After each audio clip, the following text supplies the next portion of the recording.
Why do agencies fail within their first year?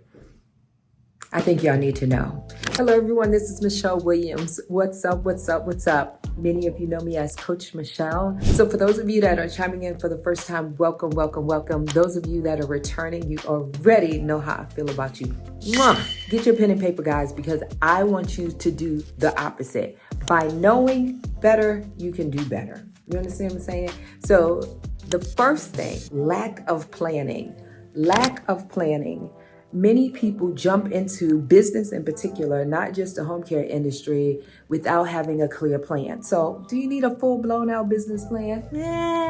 Not necessarily, unless you are seeking financial funding through an institution. However, even if you are not, you need to have a plan. It could be something simple. You just get your piece of paper, write it down, but have a plan on what it is you're getting into, what it is you want to do, what your goals are, how you're going to plan this thing out, which is your business, right? So that's really important. I would say the second thing would be regulatory compliance. Many people get their license. You may pay someone to help you get your license. You may create your policies and procedures on your own. Fabulous. You pass your licensing process. However, you do not follow the rules. What do I mean by that? You do not follow the policies and procedures, which literally will teach you and guide you how to operate your business on a day-to-day basis. So it's so important, guys. Read your policies.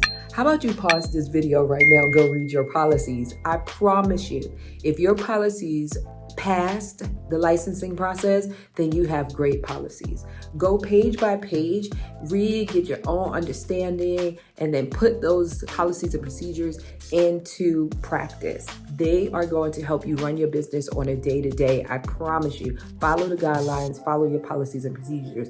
Then I would say the third thing, yes, number 3 would be lack of marketing. So many people, why? Tell me why, tell me why, tell me why. So many people start a business and think that, oh, voila, just blink my eye, just sit in my office, document, keep doing this busy work, going through my folders, and voila, the customers are going to come. I do not need to advertise. I do not need to brand my business. I do not need to market my business. I do not need to network. I do not need to build relationships. I do not need to ask for referrals. All these different things that people don't do, which is one of the reasons why their business failed, but they don't want to acknowledge it. They look at other people, see the success of other people, but again, like you've heard me say many times, they want to emulate the success, but not the process, not the work. The fourth thing would be poor client acquisition. What do I mean by that? Again, you're not marketing, you're not tracking, you are not clear on what you're spending. You may be spending a lot of money for little return, meaning your return on investment.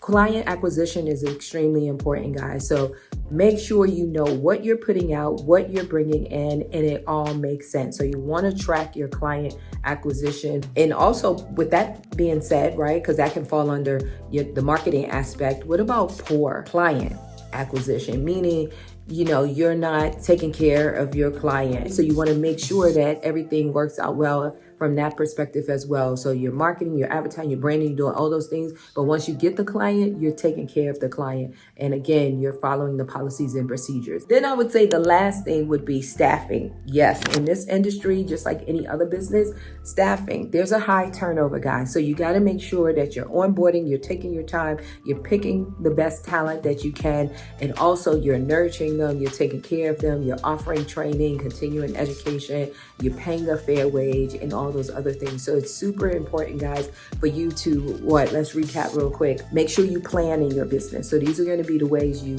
sustain your business so you do not fail within that first year or any. You get out when you're ready to get out. So the first thing I'm going to say is plan, baby. Second thing is compliance all day long. Everything in your client folder, caregiver folder, according to the rules and regulations, your policies and procedures, you need to make sure those things are in order. Marketing, branding, all of those things that I mentioned. You want to make sure you're putting together a strategic plan and following it and enhancing it, going back, reviewing it. I would say treat it like quality assurance. You want to go back into your marketing plan and make sure any updates, tweaks, and things like that take place. And then your client acquisition, how you're treating your client, the cost of a client, all of those things are very, very important. And last but not least, every day you should be seeking to grow your team. Every day you should be advertising for caregivers to grow your team. Every day you should be trying to figure out how to build relationships, who can send you referrals and things like that. So those are the number one reasons why businesses, home care in particular, fail within their first year. So I don't want you to fail. I want each and every one of you to be successful.